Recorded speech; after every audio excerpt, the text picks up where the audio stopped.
Hello, North Country, and welcome to the Clinton County Fairgrounds in Plattsburgh, New York for the 11th Annual Champlain Valley Antique Gas Engine and Tractor Association Exhibition.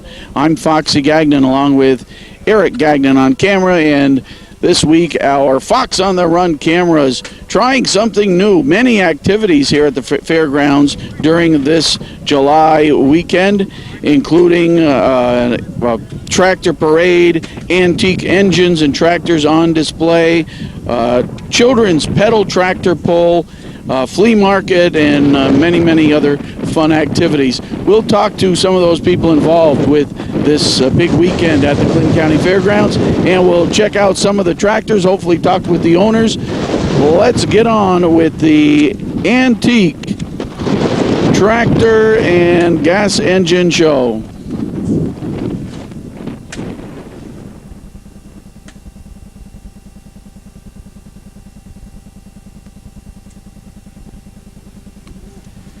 I'm with Liz Everett and Nina Sullivan, and they are very heavily involved in this weekend's activities. We'll start with Nina because I've talked with you before. Do you have a title in this organization? Yes, we are the Champlain Valley Antique Gas Engine and Tractor Association. First, that's an awful long name. I know. I can't even say the initials. And what is your title? Do you have? I am the secretary. You're a secretary of the organization. And Liz, do you have a title? She is my secretary's helper. Secretary's helper. Very good job.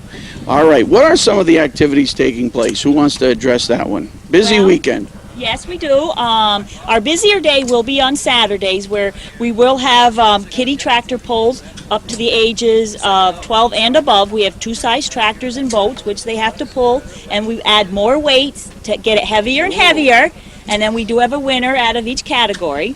And then we, on Sunday, we have an antique tractor pull for the big people, for the adults. And they will pull their antique tractors. They must be a certain age in order to pull in an antique tractor pull. Okay, and Liz, some other things that you've noticed going on? Saturday there's a tractor parade at 1 o'clock. Okay. Followed by the games, and the equipment is provided. Okay, and also people bring things and put them on display. They're well invited onto the grounds for exhibits of different sorts. Yep, we have all sorts of antiques. We have old sewing machines that are date way back. Some of them are worth $7,000-8,000 just for an old machine. We have over there we have an old treadmill which is powered by a dog. Wow. And that's how they used it in the olden days. It was powered by an animal. We have old barbed wire, old Maytags. We have many old tractors, some steel wheels, some not. So I think we'll find plenty of things to talk about. Oh, yes. Now, I know Nina already from her work over at the Orchard, and I don't know Liz, so I'm going to assume you're not working yet and that you're a student. Yeah. And where do you go to school? Boston Spa. Oh, you're not even from the North Country. Half. Well, nice to have you here, but a student from Boston Spa. So, and I can bet that some of these exhibitors are from all around the state, maybe They Vermont. come from Vermont, Massachusetts, Canada, Florida. They come from all over just to come here. We don't charge anything for people to come and show. So we're going to kick things off now that we've talked about the who, what, when, where, and whys of it. Oh, we have to say the officers before we close. We're going to look at some tractors, and we'll go around the grounds. We're going to check out some of the exhibits that are here today and some very interesting things. I think I'm going to learn a lot today, or we hope our viewers do. What other names should you mention today? Well, we have our president, who's Scott Sartwell. Him and his family started this organization 10 years ago. This is our 11th. And then we have Tim Limcourt, he's our vice president. And of course me, Nina Sullivan, the secretary. And then we have Earl Brandt. I don't know his title, but we just ask him anything. And we have Liz. She's the able assistant for the whole weekend. Everybody's going to have a great time, and you'll see some interesting things. You're watching Fox on the Run. Now we found a table with many interesting items, and some of these things I have no idea what we're going to look at. First of all, what's your name? My name is Merrill Sartwell. And you're from Peru. Peru, man. He's a Peru man. Well known in Peru. Everybody knows him. Big city of Peru. I guess that this was a scale. I This figured. is a balance scale. This here weighs 2,000 pounds, and that one weighs 1,000. And on the scale up there, I put on another 1,000, so they balance now. 1,000? Well, this is representing 1,000. Oh, it's representing. Okay, because I was going to try to lift that up. No. But if anybody was selling anything and they wanted to make sure they're accurate, right, they would balance it out like this. And it's tipped exactly. It's right on Perfect the dot, balance. either over or under. Any idea how old this is? Oh, probably maybe 50 years old. Well, it was made before you were born. My goodness. I wish it was. I trade. Now, what are these interesting things? I'd say players. Well, you would say pliers, but you'd be right. But they're made for people that had bunions on their shoes, on their feet, and it hurt their foot, so they would wet their shoes with either oil or water and put that right where the bunion hit on the shoe. No. Yes. And tie something around here and leave them overnight. And when the shoes dried out, they try them on and say, "Oh my God, don't that feel good?" I can't believe it. Yeah. And they came in different sizes. Different sizes, different lengths, and different. Now, people still get bunions, but we don't have a bunion puller here. They go to the doctor and get an antibiotic or something. Oh, because, gee, those things have disappeared. You can't buy those in a hardware store today. I wouldn't think so, no. All right, now. This here is a meat tenderizer, back before modernization. Before they got the little bottles, we have some bottles in our cupboard. You sprinkle it on, it's supposed to tenderize. Yeah. But this tenderizes it, and this will cut it. Yeah. This here is a spigot for a cider barrel. Okay, now I've seen those, yeah. This here I've never found out what it is. Never found out what it is. I've talked to thousands of people. Does it open up or something? Does it open up? You squeeze out there and where do you go? Let's hold that, and maybe we can get somebody that'll call us in. It's been on the internet, and it's been everywhere else. But it's a well-made tool. It's got a patent date on it. Yeah, Gilmer it says, and it has a patent of 1912. Yeah. But we don't know what it's for. It's got convex and it's got concave jaws, and it only squeezes one way. Then you got to release it, go the other way. How do you do that? And it's in the, I wonder, this is like an original box. It's an original box, but there's no description on what it is. Some great old items. I bought it because I didn't know what it was. Now, are these on display? Is that the idea of this, is that you put these on display, or do you get some offers that somebody might want to buy it? Because of the fact that I'm 77 years old and I'm getting weak and I can't carry all that stuff there. Like number 2 boy over there and I are partners on engines. Last year we had 38 engines. Oh my. And we collect hog oilers, which are down there. We're going to have to we're going to have to spend some time together, you and I. This is a coil for a small engine like this. Coil, yeah. What else you want to know? Well, I guess there's nothing here that's a hay fork. People would know what this handyman is. There, yeah. It's an old saw, Stanley saw. It's got the Stanley markings. And this is a washboard. Yeah, for those now our younger viewers. I think our older viewers this is a washing machine. have seen. But there you go. You'd rub your clothes on the washboard and scrub them that way. A lot harder work in those days. I don't know what that is. This here was used in the orchard for spraying, and you regulated the width of the spray and the length of the spray with this here. Yeah. It was run with an old engine. Old spray. And what else you got? I wonder how far we can go here. We're tied in by the, well, we're going to have to, there you go. And we can head down. That there is a model of a New Holland farm engine made in New Holland, Pennsylvania. And these are like well known in the oh engine yes, business. the real ones are very expensive, probably starting at $4,500. And how far back would they go in years? Oh, probably they quit in maybe the late 20s. What's your son trying to do down there? He's trying to start the engine, which he did. You might better go down and get that on. Yeah, we should show that. So we're going to head in that direction. That's a domestic, which is a very rare, expensive engine. It's a domestic engine. Now, these were pretty much hand-built at one time, right? Well, no, they were real production with real crude real crude machinery, but I mean, they're still going, and I'm a lot younger than those are. That engine, I think, is a 1910. 1910 engine. And this is Scott Sartwell. Maybe he can tell us some things about this. A domestic engine. And how did these things get in the family?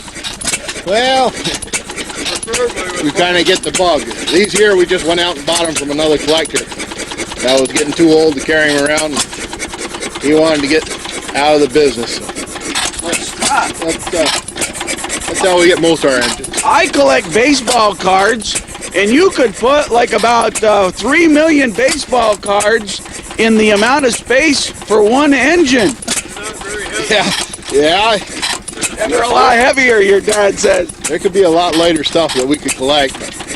It's a passion. The older you get, the smaller the engine will get. We'll start trading down instead of up. I see. When you're young, foolish, you go for the big ones, you know. And what were these used for? When these were actually used rather than collectors had them, what did they do?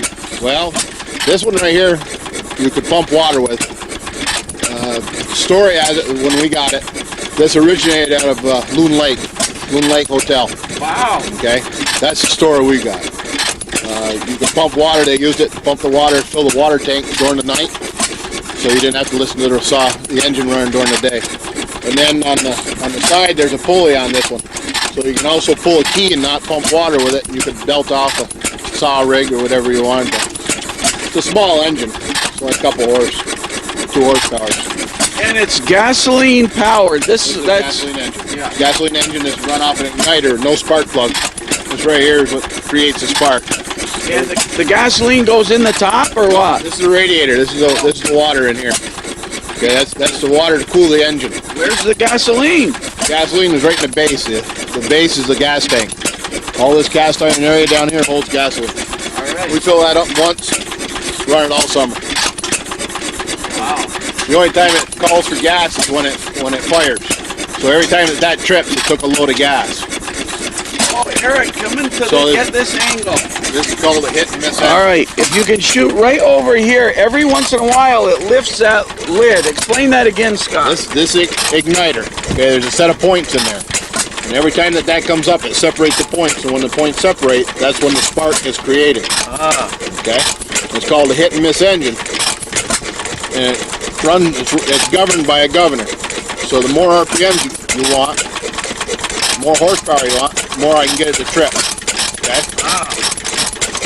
So you really understand the mechanisms of an engine. Do you buy some sometime and they just don't work? Well, yeah, we buy a lot of them that are in a box. We either put them together or sell them off as pieces. This engine here, when we bought it, the guy couldn't get it to run. Okay, and he was about 80 years old. And the only problem he had is this lever right here. He had 2 problems. This lever was on backwards. This lever holds the exhaust valve wide open. That's what gives it the free flow. Okay, so when this trips, you see it locks in afterwards. It's in and out, in and out. Yeah. That holds the exhaust valve open. He had that on backwards, so it wouldn't hold the exhaust valve, so he had constant compression that he couldn't do anything with. Second thing is he didn't put the key all the way in, the key in flywheel. Oh. It was on there, but it wasn't locked in, so every time you turned it, the flywheel would turn. What that did is it threw the counterbalance off and it'd throw the timing out. After it fired, it couldn't keep up with itself. It didn't have the inertia going right, it was fighting itself. So you figured all that out and you got a great engine about 15 running. minutes. Hey, good one. Had it running. Good one. So your dad loved doing this. Your dad collected, is that right? And then you just took it up, or what? Actually, we were into motorcycles, and we'd go on touring trips. And we went to Constableville, New York, to our first engine show, just to look for 3 years in a row. We were always mechanically inclined. Yeah. So one day he brought an engine home, and it went from there. Now, do you work with engines for your job? Like, are you a car mechanic? I started out as a grease monkey pumping gas, and then I worked in a dealership, Buick garage.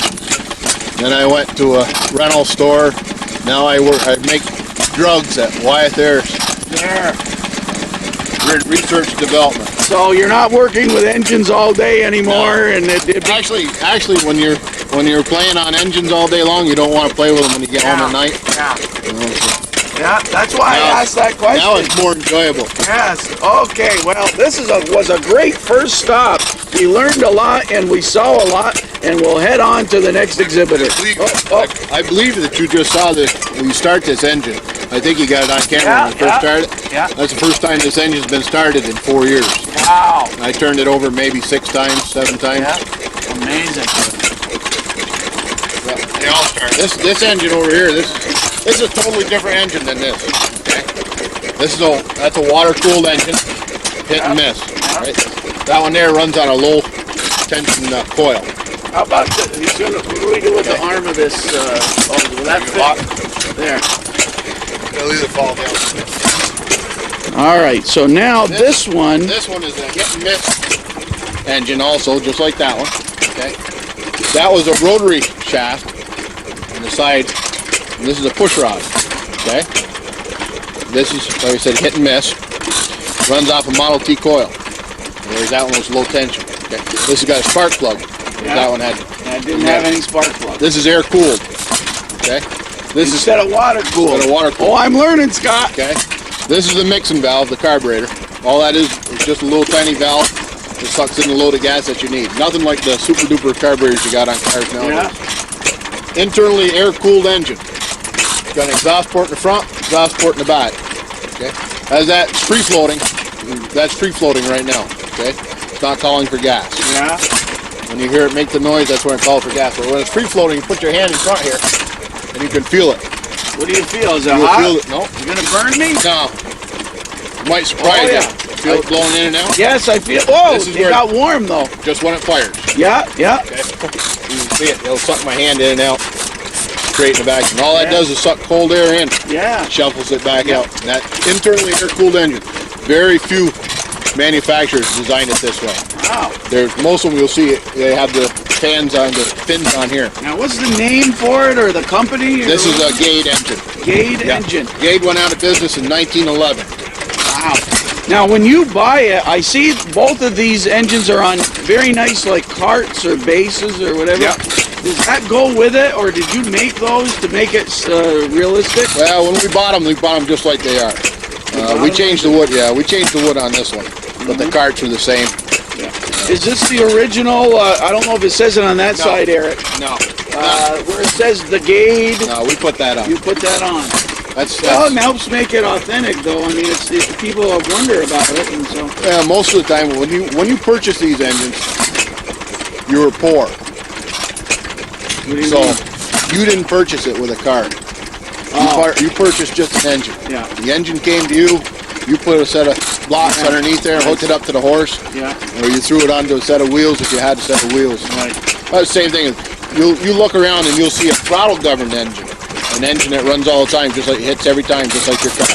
It'll go bang, bang, bang, bang, bang. Those are the people that had money could buy a carburetor that was throttle governed, sit right there and produce horsepower all the time. People that had the smaller ones on lawnmowers, called an ideal lawnmower, with a hit and miss, you'd sit there and it'd jump and then it'd stop, jump, stop. Whereas you had a throttle governed, it just no. For your own collection, all different size engines that you have, how many do you have? We're up somewhere around 30. We go from a 9 horsepower down to that little tiny model over there. And how many did you bring to the show? I've got just these. I got 3. I got a 8 cycle air motor over there, and these two here. All right. You've heard of 2 cycle engines? Yeah. You've heard of 4 cycle engines? Right. Have you ever heard of an 8 cycle engine? No, they don't exist. I just told you there's an 8 cycle engine. Come on down, I'll show you. All right, 8 cycle. Well, 8 cycle it is. You said so. This is made by Air Motor. In 1888, Air Motor went into production of steel windmills as opposed to the wooden ones, which would rot, fall apart. The steel ones would last a lot longer. They realized after a short period of time that when the wind didn't blow, their windmills weren't doing anything.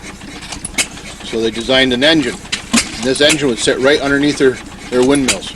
So when the wind blew, they'd use the wind power, and when the wind didn't blow, they'd pull a pin, you'd take the hand lever off the windmill, And they took the jack shaft up into the pump just like this. Start the engine up.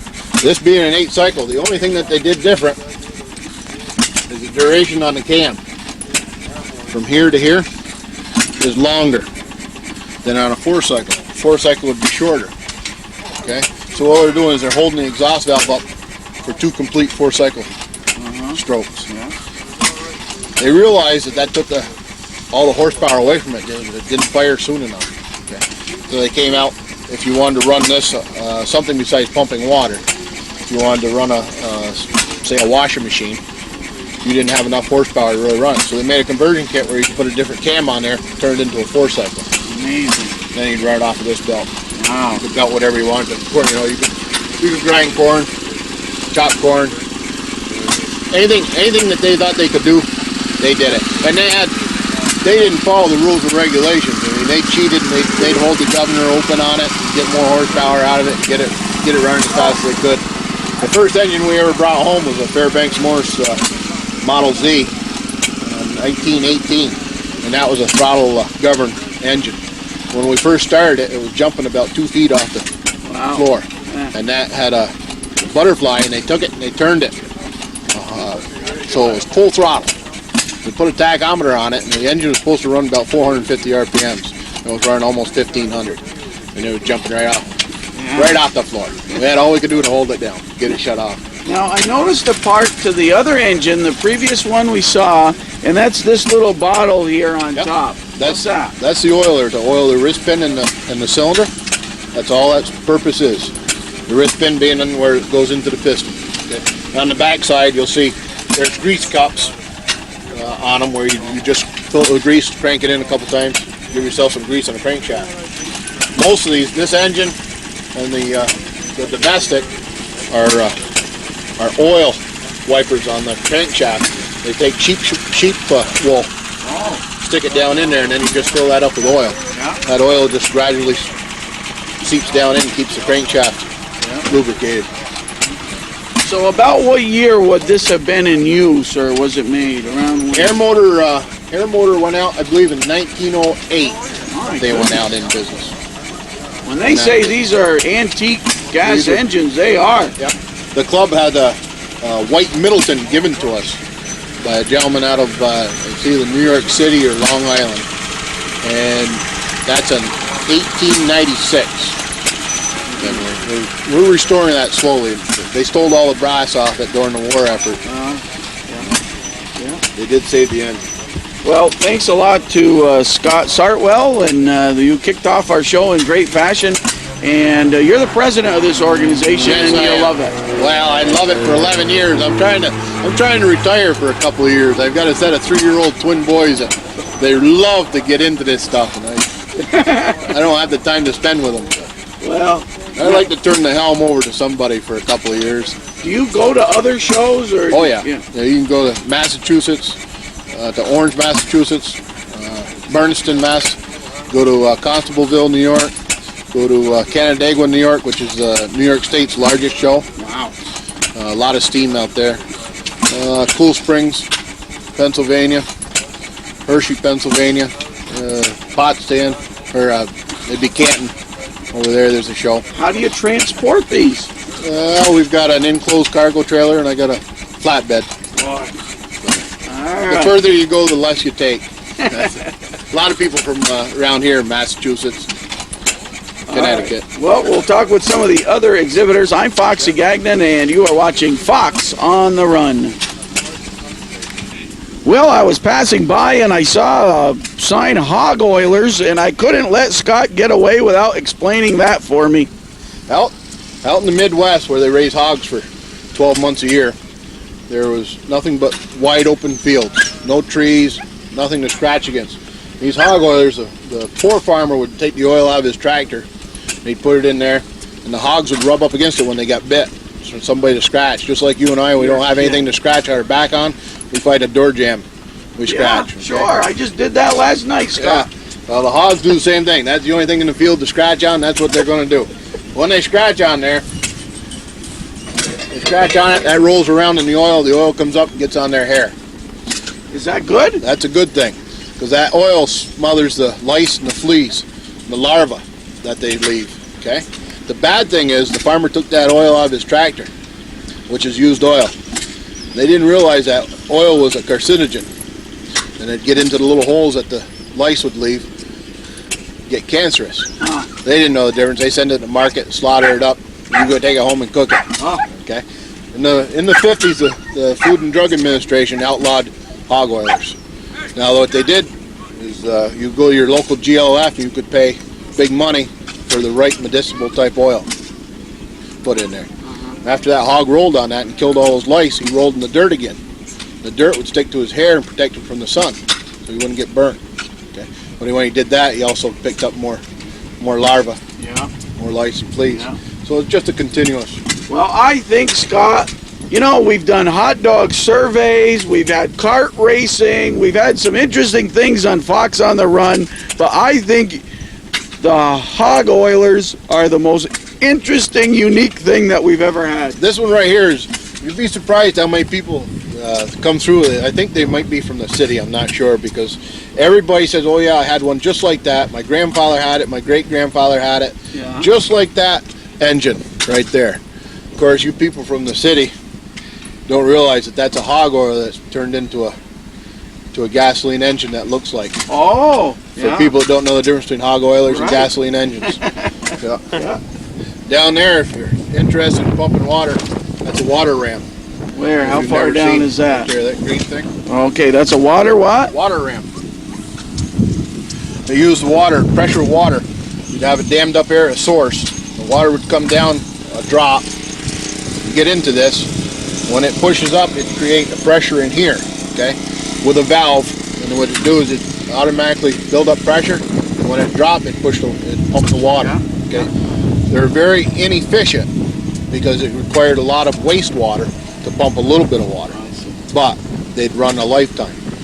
So a lot of the cities had them as big as a car, great big things, and they just sit there and they'd pump a lifetime until the water tower's up. What's that big shovel?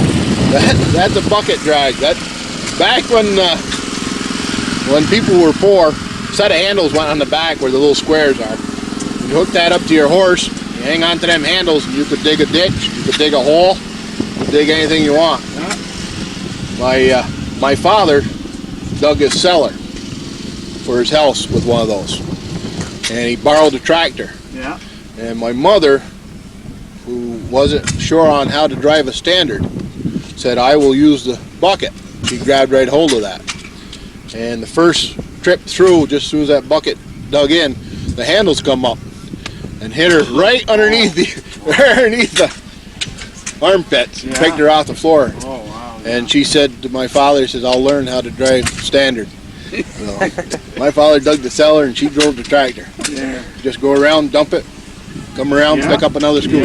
I dug a spot probably 30 by 20 into a bank. I leveled it all off, and real easy to use. You use that? Lot better than using a shovel. Wow. My mother drove the three-wheeler, and I used the bucket. Well, I'll tell you what, Scott, Eric and I had talked about getting some hot wings at lunchtime. We're bringing that shovel over. We're going to tell them, fill up that shovel with hot wings. That's the way to do it. You can join us, Scott. All right, next exhibitor. Now, the next exhibitor, interesting in several ways. First of all, not from the North Country. What's your name and where are you from? Jason Bang from Gettysburg, Pennsylvania. Okay, and we were talking about gas-powered engines. You have something a little bit different. Yep, this is animal-powered. Before they invented the gas engines, they started making these out of wooden axles and flywheels in England back in the 1600s, and then came over to the United States and started making metal wheels and stuff out of them. But then the gas engines put them out of business. How in the world do you find something like this? Is this something that you made to replicate what things were like? No, these here are usually, seems like it's about 200 of them sticking around from the Mason-Dixon line to Canada. The date is right on the side here. This one was patented in 1881. Wow. And most of them were abandoned, rotted up, sitting in barns and sheds on ground floors where the wood rotted and things like that. Sears and Roebuck Company seems to have sold 2,000 or 3,000 of them. They were in their catalogs up until about 1890. Oh. And so then... And is this like from the catalog that you have? Yeah, that there's a... Okay, we can show that. A photocopied page out of a catalog. The price on there is $14 for that. That's number 0. They had made number 1 through 5, and then they wanted to make a one without this feature here for a little bit lower price, so they called it number 0. And there's 5 different sizes. On the other side of this sheet is a real large one made for full-size horses. That there's number 5, and then number 4 was for ponies and calves, and number 3 and 2 was for goats, and then they made them double width so that 2 dogs could walk in beside each other. They did. Well, who's your partner? Sparky. It's my son's dog, and this dog's mother and grandfather ran these things for us 15 and 20 years ago, and the dog's mother is 14 years old now, and it's that old that I borrowed this dog from my son to bring along, but he never ran it, and he's not familiar with it, so he's just not too, he don't know for sure what's going on. So can we give it a try, see if Sparky wants to do any power work? I know it's just before lunch, and Sparky may be... He'll be glad to run it. Yeah. You said the right word. Well, Eric and I are going to get powered up with some hot wings. We've decided that, and so Sparky's might be thinking lunch, but we'll shut our cameras off. Should we shut our cameras off and get things going, or what should we do? No, let's just see how he does with the cameras on. Okay. Okay, you ready? Yep, we're ready. All ready. How about some lunch, Sparky? Grab a little lunch over here. You want some lunch? Take the brake off. There you go. That's a good boy. And it's working, and he's looking, yeah. He's looking for more lunch to keep going.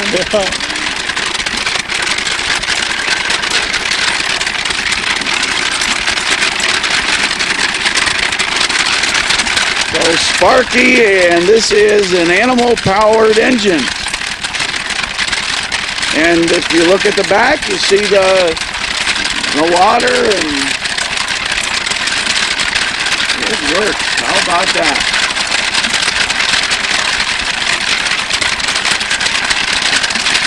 Well, if Sparky gets tired, I bet you could find a Fox around here. Since my name is Foxy, you could put me right in there and power it, but Sparky does much better than I would do, I can guarantee you. All right. Well, thanks for the demonstration. Okay, you're quite welcome.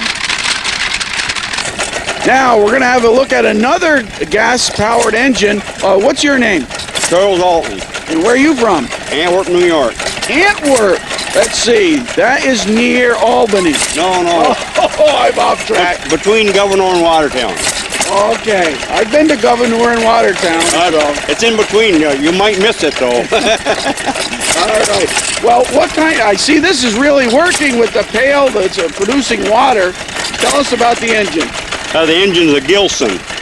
It's probably about a 1920, a horse and a half. It was made originally to pump water for the farmers.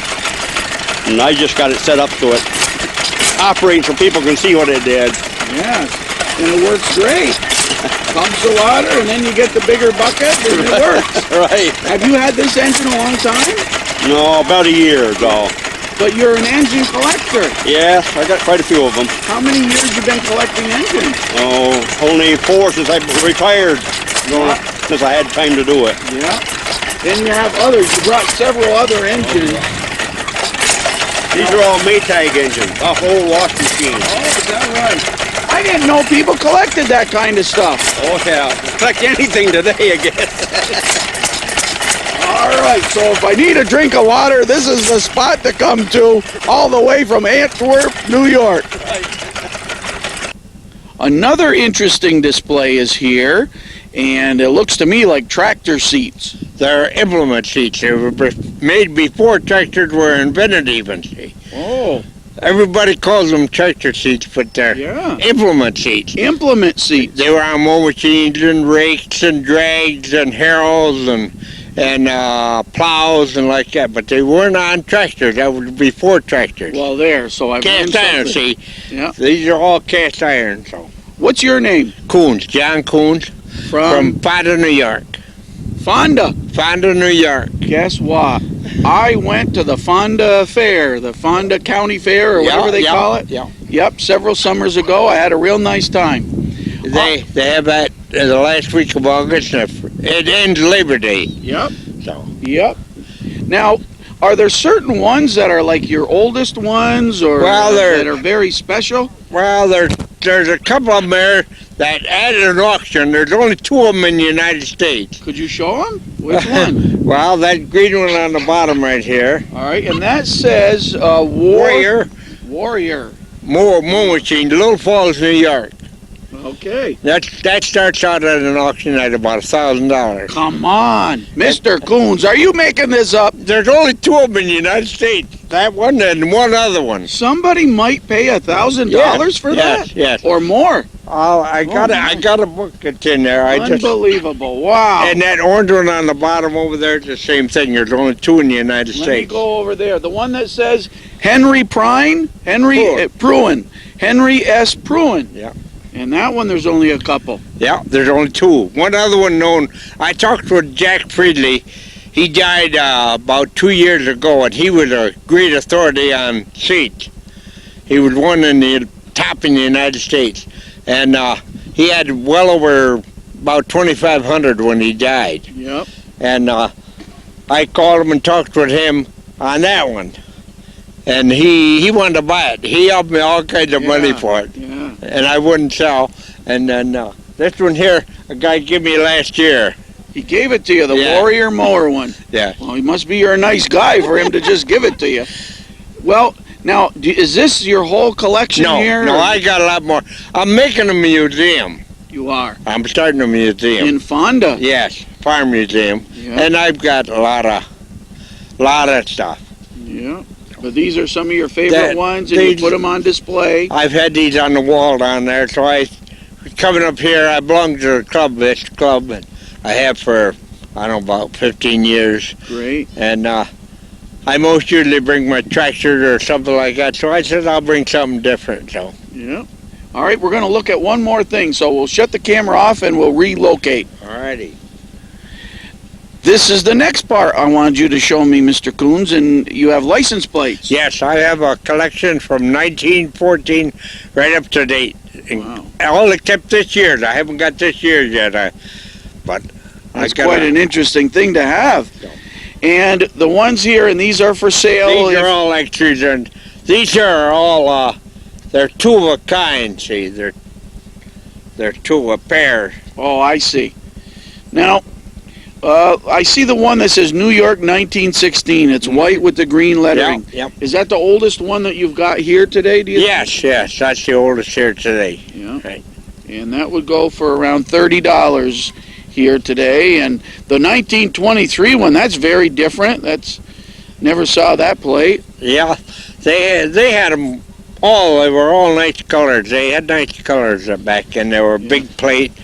And then it seems like through the 50s they switched to this yellowish or blue. They had yellow and blue. Yeah. They went from orange and black. They were for orange and black for years. I think it was 29 or around that time when they changed. They went from the colored to orange and black. Yeah. And every other year, one year it'd be orange, one year it'd be black. Orange with black letters and black with orange letters. So. And in this last pile, I think you've got a bargain here. It says $2 each from 1948 and up. Yeah. Do you have a 1948 plate there? I think there's a 48 right here. If you have a 1948 plate, is this 1948? You just hit the jackpot, sir. Because that's the year I was born. Let's show that. That's the year I was born, and I collect things from the year I was born. Well, I'll give you So, that. no, you can't give it to me. Oh, Give it to no, it's too valuable. Look at this, 1948. It's as old as I am, folks. You wanted to see something as old as I am? Here it is. And a 1948 plate. We're having a good time. Mr. Coons is from Fonda, New York. And for those that don't know where Fonda is, what would you say? Where would you give them Well, directions? Johnstown and Gloversville, it's about 4 miles from Johnstown, south, right in the valley, and Fonda Speedway is there, so everybody knows Fonda Speedway all over. They come from Canada and all the way down there, so All right. Fonda Speedway. On to the next exhibitor for Fox on the Run. Well, Nina Sullivan was right. She said there'd be some interesting exhibits, and we're finding them today. And you gentlemen are, Raymond Dunning and Raymond Dunning Jr. okay, from Colton. Colton. Now, that's Colton, New York. That's right. I have no idea where it is. Tell me, boys. Well, it's right on the Canadian border. It's north of here. We live about 30 miles from the Canadian border. Like near Messina? Messina's 20 minutes away. Okay. Colton Pierpoint School, isn't there? Yep. That's right. Colton Pierpoint Central School, yeah. Yep, okay. What is this? Who's going to talk about this one, and then the other guy can talk about the cars? Well, okay. This is a 1911 Associated. That's when it was patented January 3rd, 1911. It's a 6 horsepower. And I've owned it since 73. I restarted it. Okay. What was it used for, do you suppose?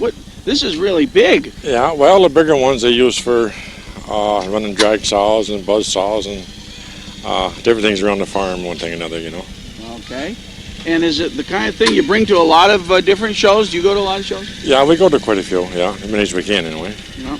Is it something like, how does it operate? If you were to start this, which we won't ask you to do, but if you were to start it, how would you even go about starting that? Well, that'd probably show you can get. Yeah. Well, basically, it's a hit and miss engine. We've got it set up with a make and break coil. It's got a decompressor on it right here,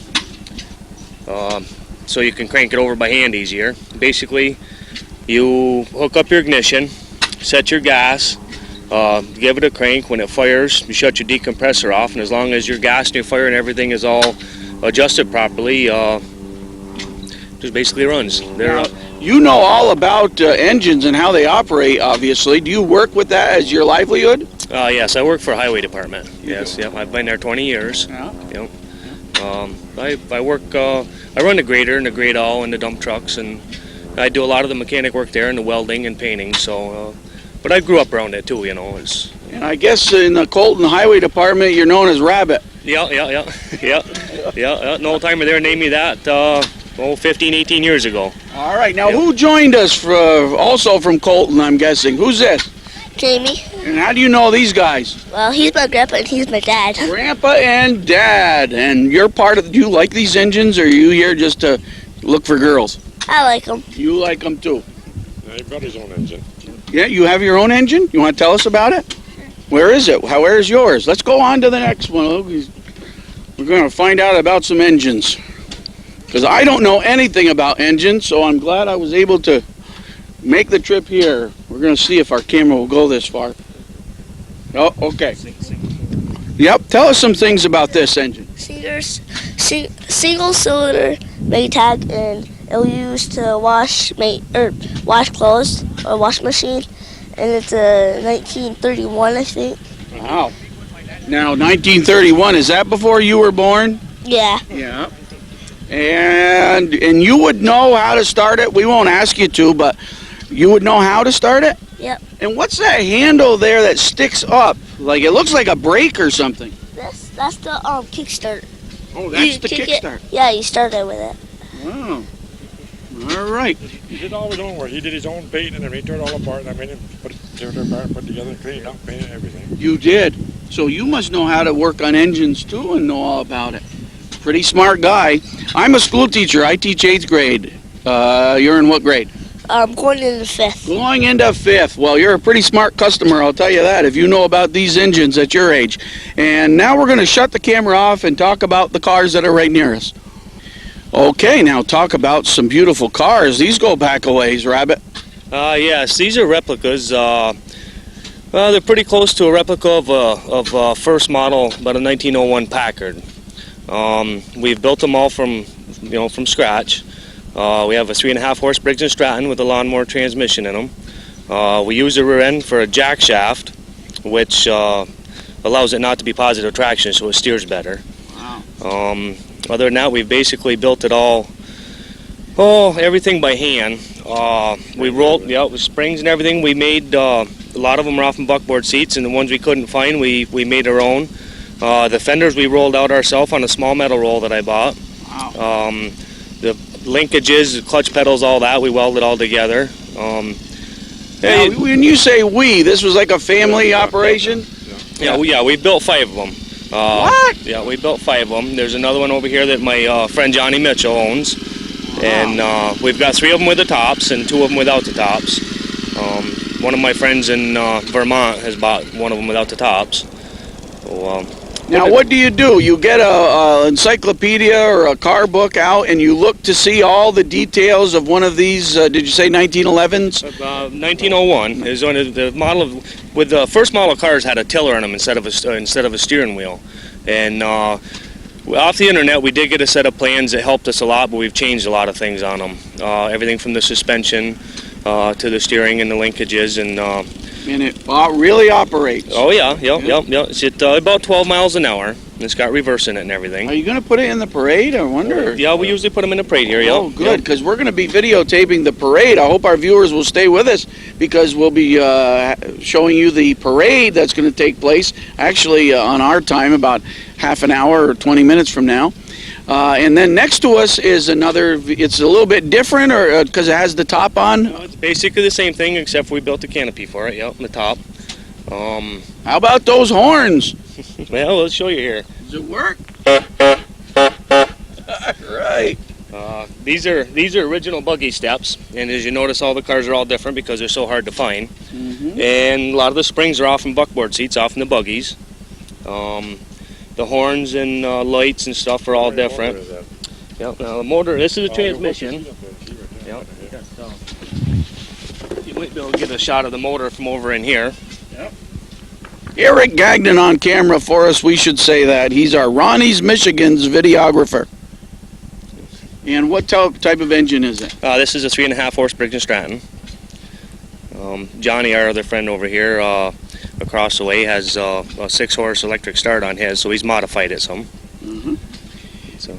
And now we understand. Now, did you give him this passion, Grandpa? Are you the one that started this? Yeah, he was mechanical. He was 4 years old. The first bicycle I bought him, I come home that night, I had the all tore apart. But he got the most of it back together by himself. Yeah. Well, we've got 3 generations here, and they know about cars, they know about the engines, and you go to a lot of shows together? Oh, yeah. Yeah, we go to Canandaigua and Stone Mills and Canton and here, and we try to cover as many as we can. It's hard to find enough time to make them all, but we really enjoy it. Yeah, great family thing, and our viewers, if you missed the show this year, watch for it next summer. It's a great event. The 11th annual Antique Gas Engine and Tractor Show. Now, when I came across this collection, I looked twice. It's a barbed wire collection. Right. How long have you collected barbed wire? Well, quite a while. 10 years? Yeah. Okay. And it says this is the largest barbed wire collection in the Northeast. Well, I'm blowing my own horn. Well, but... Because nobody has showed up with any more. Well, then I guess you can claim it till somebody tells you different. Now, barbed wire is all shapes and sizes, apparently. There is, you know. Here in the book, it's all been researched. Yeah.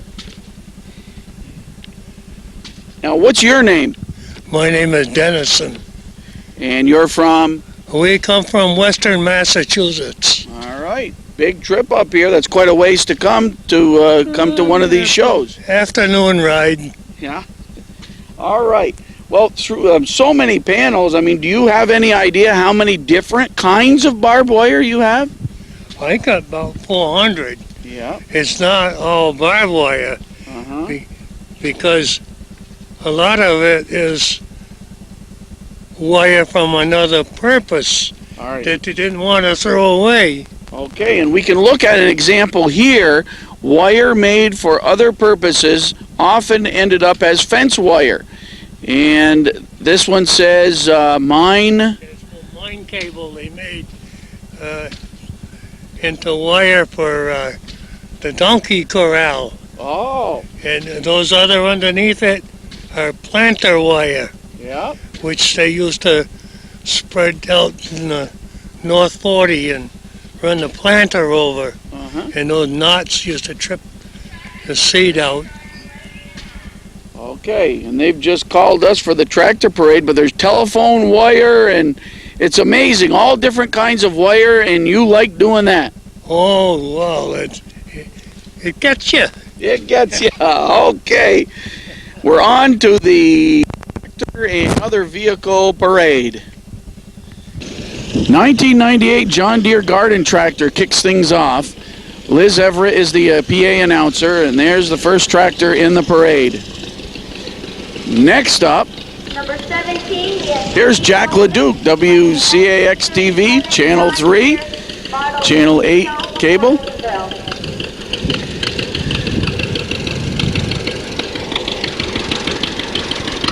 Number 2, we have Fran Bushy riding a 1950 Ford AN from KZ. Fran Bushy from Shazy, I guess, is next. 1950 or 15?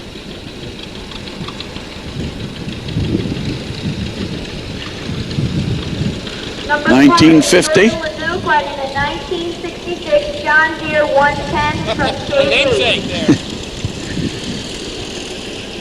1966 John Deere. Tractors of all shapes and sizes and other vehicles in this parade at the 11th annual Champlain Valley Antique Gas Engine and Tractor Association show.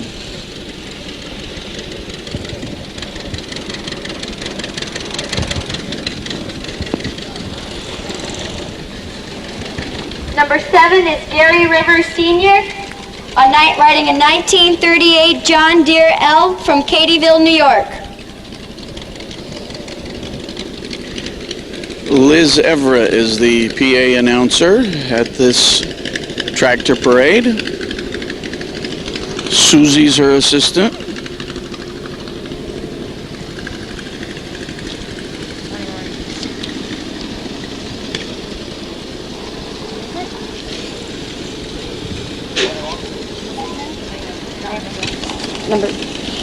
Number 21 is John Mitchell riding a 1901 horseless carriage from Potsdam.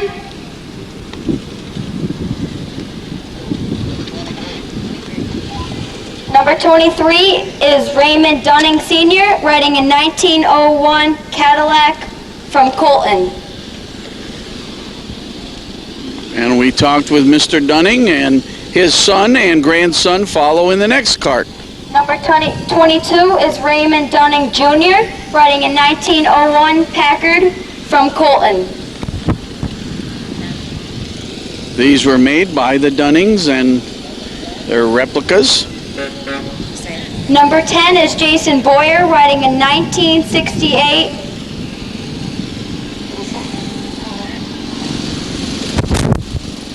wheel horse from Plattsburgh.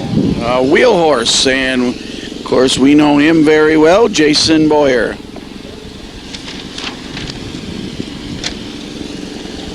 Number 20 is Christy Cody riding a mower from Beekmantown.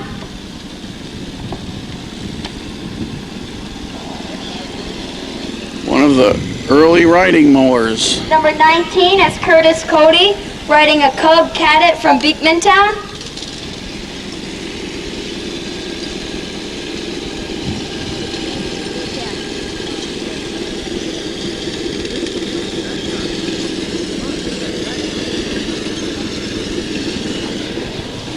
Number 18 is Jim Connor riding a 1949 Farmall Cub from Schuyler Falls. Well, when I was 1 year old, this was the tractor that they were using out in the farm areas outside of Plattsburgh. I'm Foxy Gagnon. You're watching Fox on the Run. Smith, riding a 1959 Farmall Cub from Hillsborough.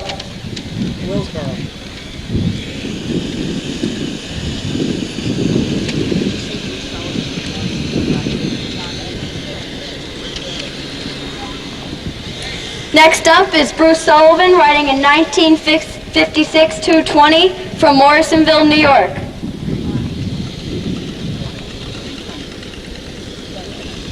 And that's a 320, John Deere 320.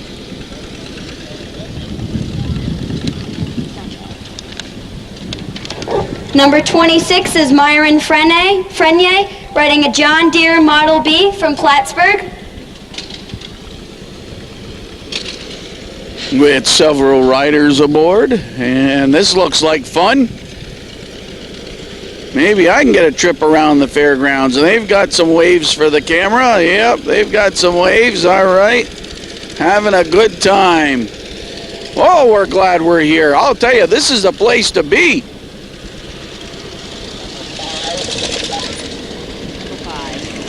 Number 24.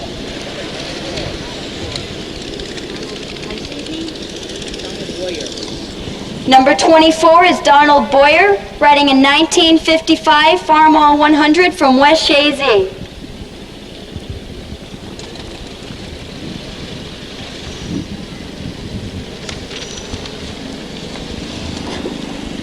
Number 11 is Robert Blair, riding a 1949 Cub from Shellsburn, Vermont.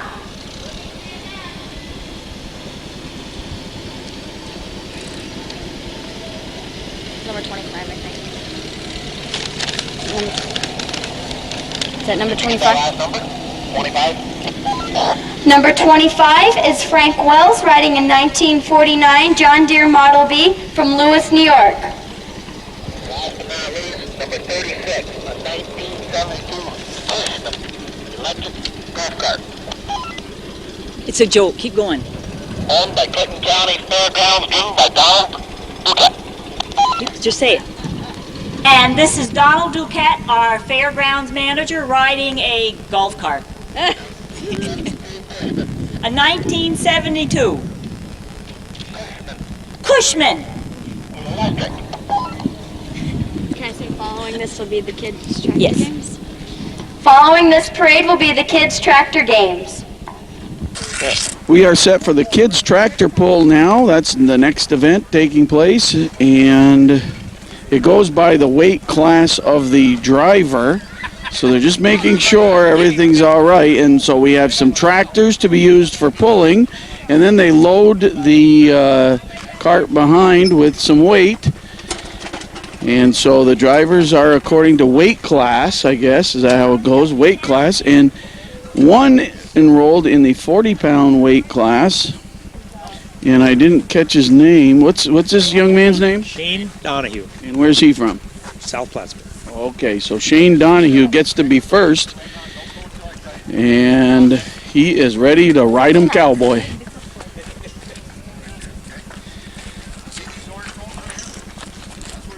Scott Sartwell, the president, getting things set up. The secretary, Nina Sullivan, out there to get things set up. And instructions, the media is attention. Full North Country Cable Network is here. Jack LeDuc from WCAX TV Channel 3, and also Mike Dowd from Press Republican. And this is a tough pull.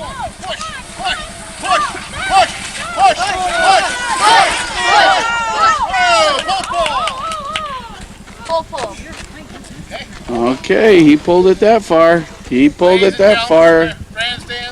Low enthusiasm. Good job. Donahue with a full pull. Okay. Now we're going to have another weight class, I think.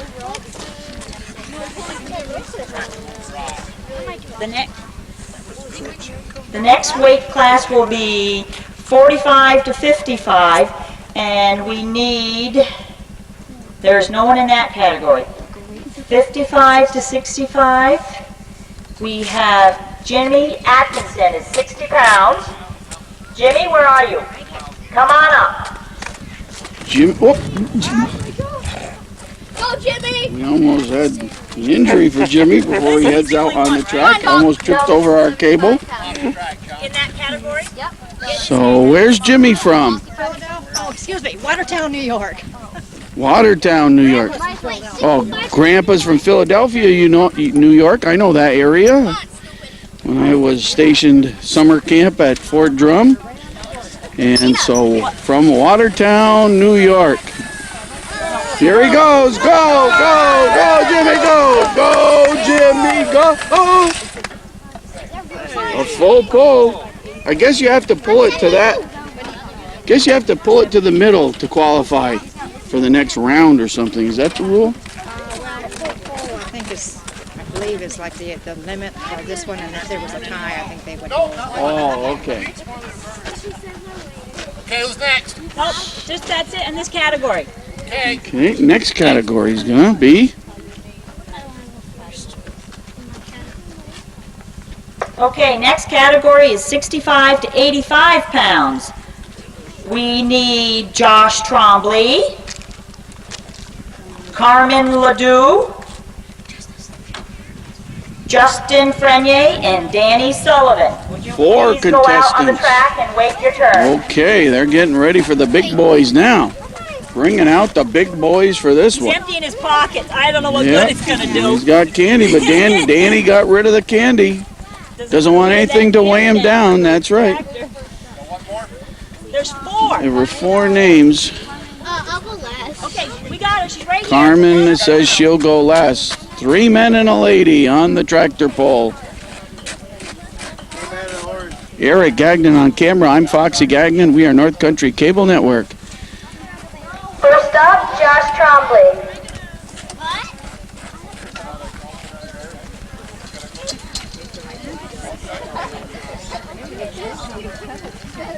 Josh Trombley is getting ready, and Scott gives him the go sign. Oh, look at him pull, pull, pull, pull, pull. Whoa, he pulled it so hard, he threw the dust right up into Jack LeDuc's camera. Jack might have to clean his camera off, boy. Oh, boy, the dirt was flying there.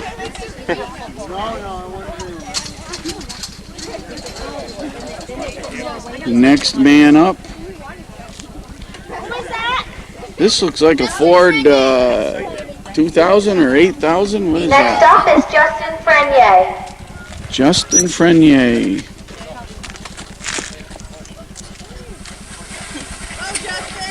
Ooh, Justin, go Justin!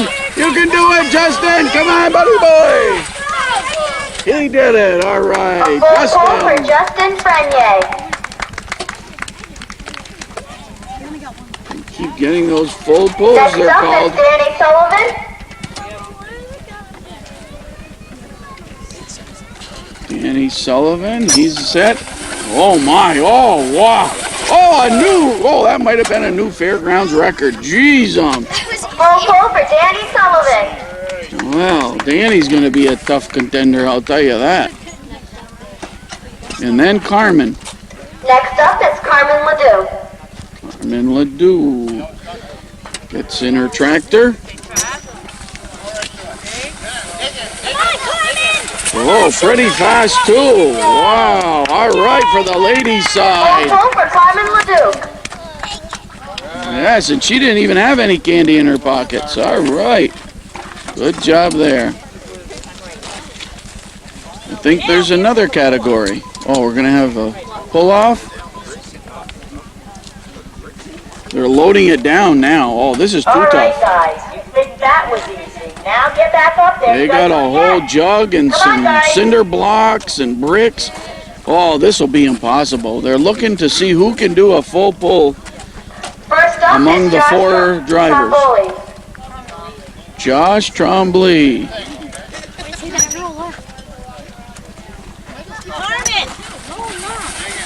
And Josh goes and goes and goes with the heavy load, and very good by Josh. All right. A full pull for Josh Trombley.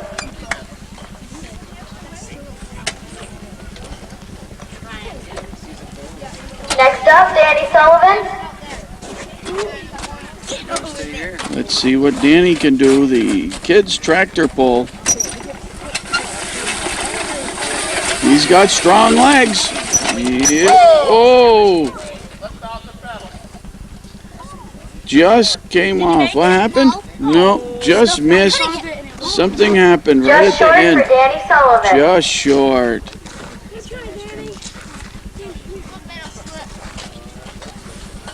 Yeah, his foot slipped off the pedal and they're going to measure. Just inches away, perhaps. 13-4. 13-4, you heard it here first. 13-4 for Danny Sullivan. They have loaded that tractor down. Now we have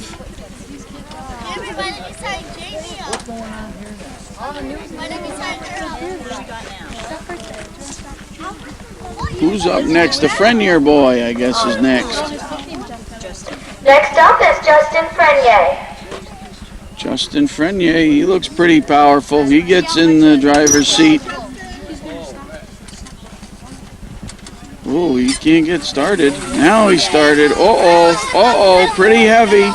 Pretty heavy. He's gonna bog. Oh. Oh boy.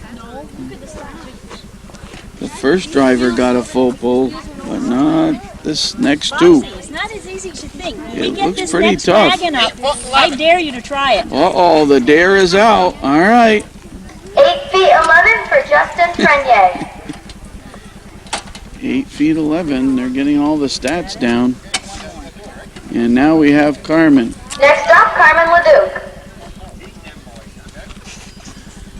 Carmen gets ready. Carmen goes. Carmen! Carmen,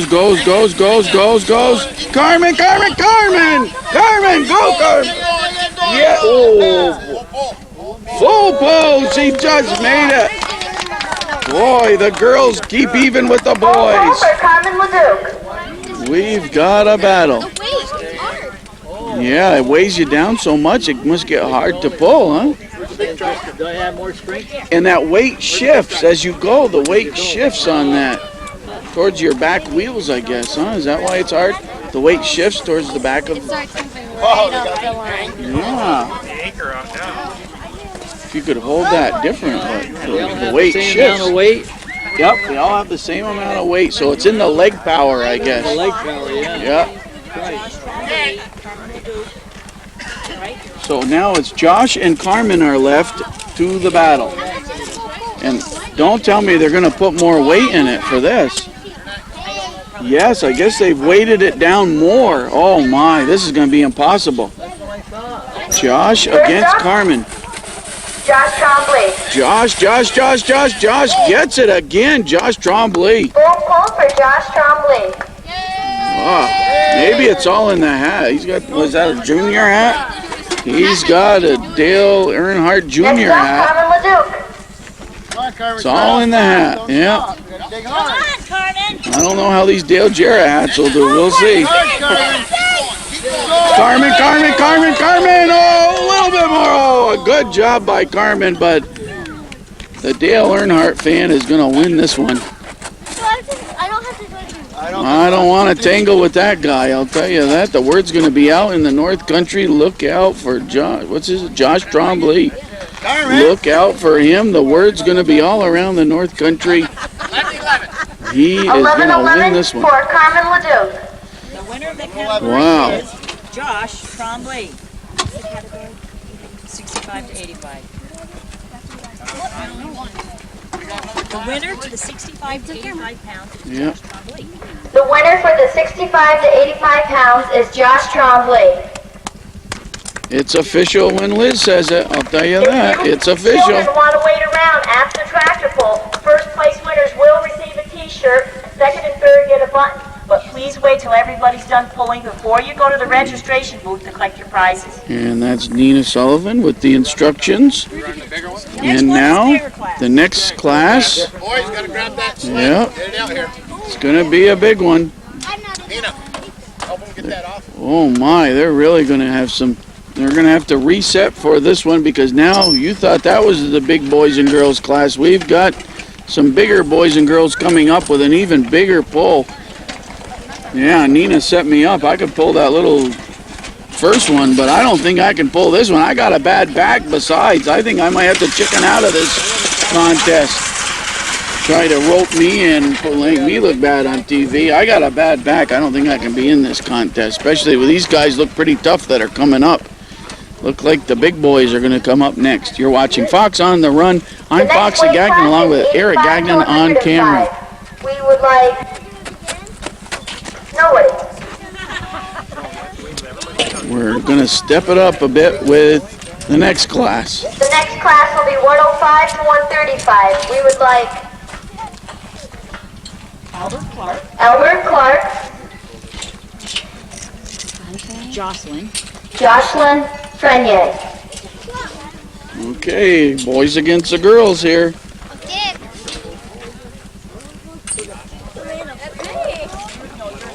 We're at the Clinton County Fairgrounds, just outside of Plattsburgh for a great time, the 11th annual Antique Gas Engine and Tractor Show. And Champlain Valley words are in there at the beginning. 11th annual, we finally got here, and you can bet we're going to come back next year. Interesting people, interesting items to look at. Here he goes. Who is this guy? What's his name again? Oh boy, this is too heavy. Oh my, oh geez, I'm spinning the tires right out. First driver, Albert Clark, and where's he from? Albert Clark. From Peru, New York. From Peru, New York. All right. This is, my back hurts already. I don't know. Foxy Gagnon, we'll have a media contest if Dowd and Leduc get out there. Go, big boy! Get it going! Get it going! Yes, get it going! Get that baby going! I think it's broken. This was pretty tough. This was pretty tough. I got my sandals on. I can't do it. This is very heavy. It's deceiving how heavy this is. I think we've got that straightened out. Maybe that was for practice. I think that was practice. Was that practice? I think that was a practice one because that was pretty tough. I don't know what. I'm not the. He goes to the end of the lineup so he can rest. Nina. Oh, he goes to the end of the line so he can rest. So that means the Frenier lady will go. Jocelyn Frenier will be next. So now that they've fixed it and they've got the cart set, pretty good crowd gathered for this. Pretty good crowd gathered. They're all behind us. Don't want you to judge across the way, but nice crowd is gathered for this and people having a good time. Nice weather. Next, we have Jocelyn Frenier. Come on. Okay, Jocelyn. See, she's got sandals too, and it's hard to grab. Yeah, with sandals, it's very hard to grab. Well, Jocelyn can outdo me. Here goes Jocelyn. Oh, right there, they call it. Not a full pull, but pretty close. Yeah, I think these sandals wouldn't be good for me to go out there. I might. 10 foot 2 inches. 10 feet 2 inches. So now that man who practiced, I guess he's going to go back out there. And Come on, Albert. Next up, Albert Clark. Yep. so Albert's going to try to give it the full pull. And he cranks the baby up and he shifts gears and he's trying and ooh. We're going to give him a restart.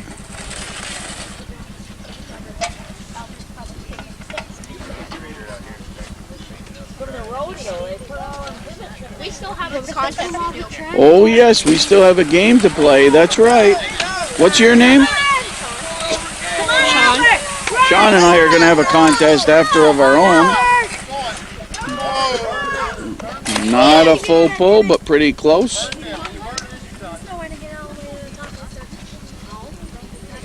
I don't know. I don't think my leg was strong.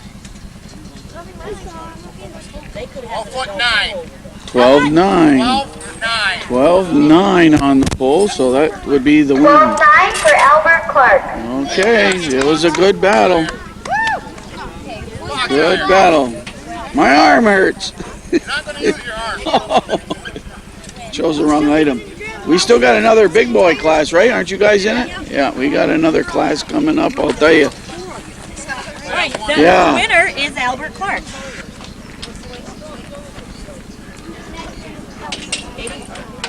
The winner for the 105 to 135 weight limit is Albert Clark. Okay, and the 12-9 pull.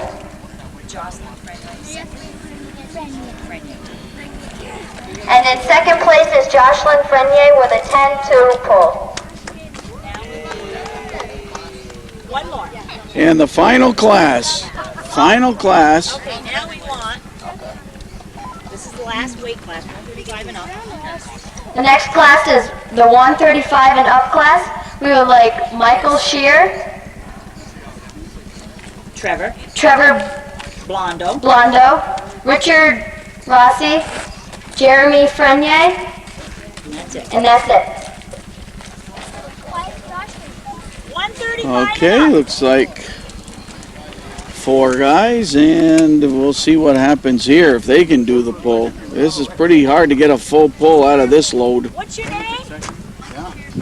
Mike Shear. Mike Shear. I wonder where he's from. Mike Shear. From Altona, thank you. From Altona, New York.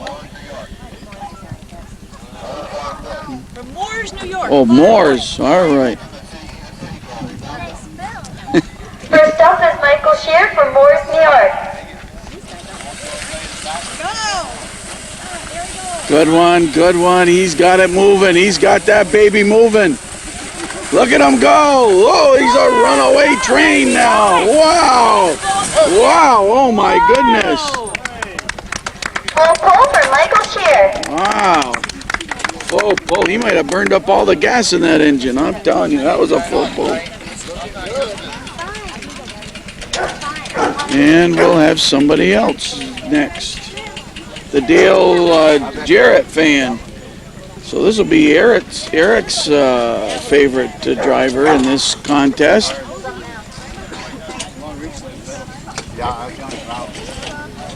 In the Dale Jarrett hat.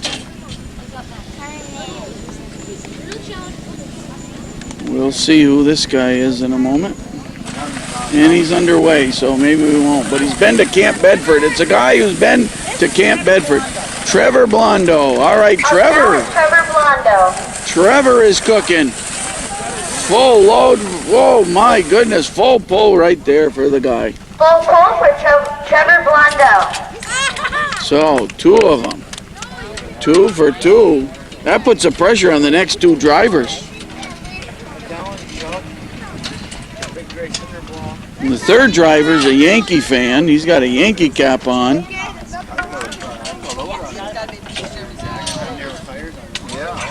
And this will be Richard Rossi or Rousey? Rousey, yeah, okay, we got that right. Next up is Richard Rossi. Yes. Richard's cranking her up. Richards has got the knees moving. The pedal to the metal. Oh, a little secret here. Thanks for telling me. The key is don't look back. All right. Right. Must be Liz has been in one of these contests. I think it's their 3rd year here. Wow. Come on, Jeremy. Full pull for Richard Rossi. And now who's 4th? You wait till Jeremy, huh? Next up is Jeremy Frenier. And he's from Morrisonville. From Morrisonville, New York. Just down the road from the Clinton County Fairgrounds. Morrisonville, New York. And he cranks that baby up. Oh, it's a tough pull. trying to get the momentum, I think it's hard with the sandals. He's going to try. He's not giving up. Keep it going. He did it. A full pull. Full pull for Jeremy I tell you, he got off to a slow start, but he's a tough customer. All full pulls. Well, we're going to have to go to a new round. We've got Michael Shear back out there Mike for Shear. second try. I'm gonna give it another try, but this is so difficult. Once they put the load in the back now it's tough. Harder than it looks, huh? You ready? Ready. Oh boy. He's digging. He is a tough guy. He is going. He's got some momentum now. He's going. He is working hard. This guy knows how to work. Oh boy, I might hire this guy for stacking wood at my house. Jeez, he's a tough guy. That's a full pull for Michael Shear. That's a good job. How do your legs feel? It's my hands. That's my hand. He's squeezing the heck out of that steering wheel, I guess. Okay, now we want back up there. Not bent yet. The Blondo guy, Dale Jarrett fan. Trevor Blondo. He's on his second attempt.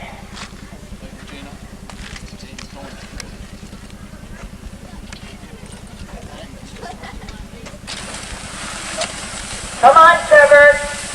He's built up some momentum now. He's got it. He's going. He's moving right along in the kid's tractor pull. Keep it going a little bit more, and he got it.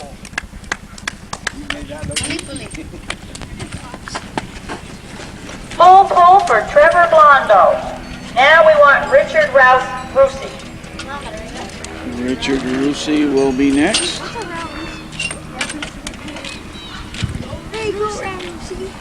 I wonder how much weight is in the back. We don't know that, I guess, but a couple 100 pounds, I'd say, loading down the back. Hey, Richard Rusi. Come on, Rooster. He's pulling. He got it. Oh, all these guys are tough. I don't know. We might be here till nighttime. Hey guys, we have 15 acres of pumpkins that gotta be mowed. You got that much energy, I got work for you. They want to stop these guys from pulling from behind. Just have me sit in the back of that cart. I'll tell you what, that'll stop them. They won't be able to pull it then. They might do that in the next round.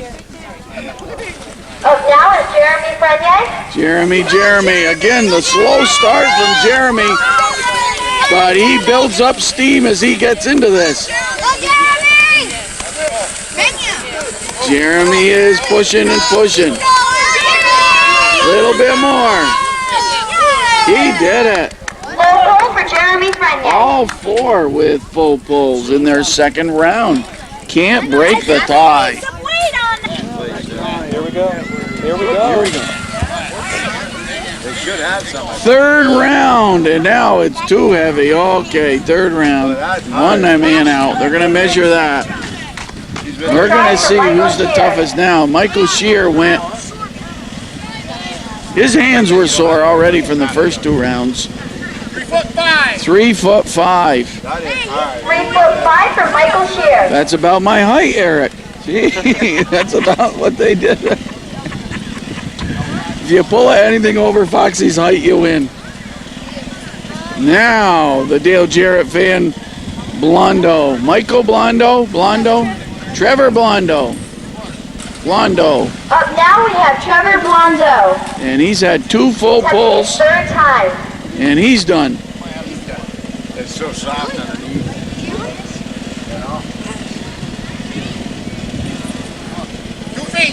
2 feet. 2 feet for Trevor. So Shear is ahead because he went 3'5". So Shear has a slight edge. But now this guy's been good. Rusi.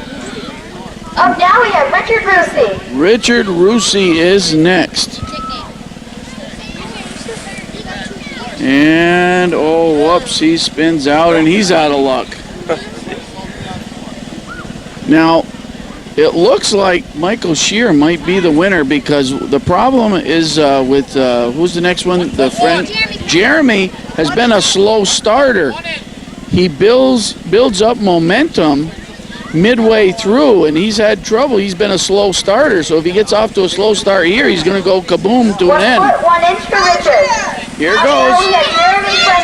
Jeremy, oh! They're going to measure just to make it official. 3'3".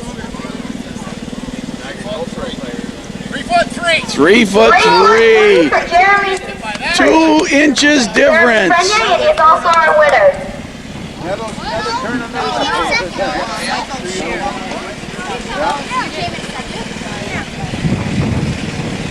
Our winner is in the Buffalo shirt. The Buffalo Bills future football player for the Buffalo Bills. He'll be our winner. Michael Shear.